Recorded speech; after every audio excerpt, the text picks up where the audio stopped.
Welcome to my channel ঘরোয়া রান্নাবান্না আমার হেসেল ঘর। আজকে আমার হেসেলে আবারও ভিন্ন স্বাদের একটা রেসিপি। এই যে দেখছো, এটা দুধ কচুর পাতা। আজকে আমি এই পাতা দিয়ে ইলিশ মাছের মাথা দিয়ে ঘন্ট বানাবো। নর্মালি আমরা ইলিশ মাছের মাথা দিয়ে কচুর শাক যেটা খাই সেটা হয় কচুর ডাঁটা দিয়ে, তবে আজকে আমি কচুর পাতা দিয়ে কচুর শাক ঘন্ট করব। এর জন্য পাতাগুলো থেকে শীষগুলো বাদ দিয়ে পাতাগুলো টুকরো করে কেটে নেব বা হাত দিয়ে ছিঁড়ে নেব। তারপরে জলে খুব ভালো করে ধুয়ে নেব। এবারে ইলিশ মাছের মাথায় কিছুটা হলুদ, সামান্য লবণ আর লঙ্কা গুঁড়ো আর সর্ষের তেল দিয়ে মেখে কিছুক্ষণ রেখে দেব।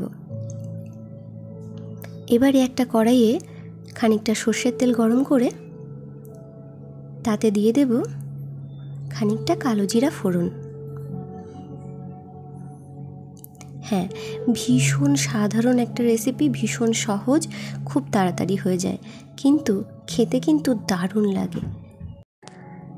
ভিন্ন স্বাদের এই রেসিপি একবার অবশ্যই ট্রাই করে দেখো, আশা করি তোমাদেরও ভীষণ ভালো লাগবে। এবারে কালো জিরা একটু ভেজে নিয়ে দিয়ে দিলাম কয়েকটা কাঁচা লঙ্কা।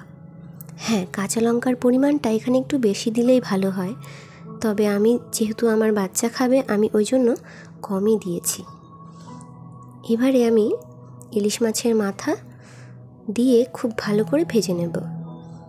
হ্যাঁ, তার আগে কিন্তু কাঁচা লঙ্কাটা একটু ভালো করে ভেজে নিতে হবে। এখানে আমার হলুদটা একটু কম মনে হচ্ছিল বলে আমি আর সামান্য হলুদ গুঁড়ো দিয়ে দিয়েছি।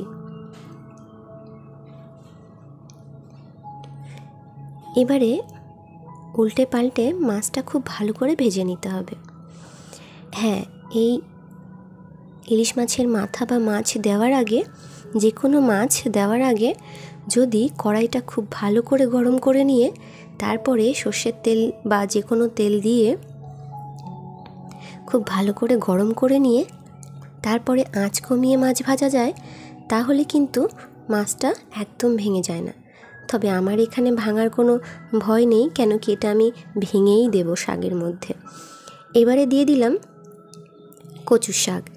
হ্যাঁ, এই কচুর শাকের মধ্যে কিন্তু আমি কয়েকটা কচি কচি কুমড়ো পাতাও দিয়ে দিয়েছি। তোমরা চাইলে দিতেও পারো, নাও দিতে পারো। দিয়ে ঢাকা দিয়ে কিছুক্ষণ রেখে দিলে একদম কম হয়ে যাবে। তারপরে স্বাদমতো লবণ মিশিয়ে খুব ভালো করে নেড়েচেড়ে মিশিয়ে নিতে হবে। আমি এখানে আর বেশি হলুদ ব্যবহার করব না, আমি মাছে বেশ খানিকটা হলুদের ব্যবহার করেছি, শাকের মধ্যে আর হলুদটা ব্যবহার করছি না, কেন কি আমি চাইছি শাকের যে সুন্দর কালারটা সেটা যেন থাকে। খুব বেশি হলুদ ব্যবহার করলে শাকের এই সুন্দর সবুজ কালারটা নষ্ট হয়ে যায়। এবারে নেড়েচেড়ে খুব ভালো করে মিশিয়ে নিতে হবে। হ্যাঁ, এই সময় কিন্তু খুব সামান্য পরিমাণে একটু খাবার সোডা আমি দিয়েছি, এতে করে শাকটা খুব তাড়াতাড়ি নরম হয়ে যায় আর খেতেও লাগে দুর্দান্ত।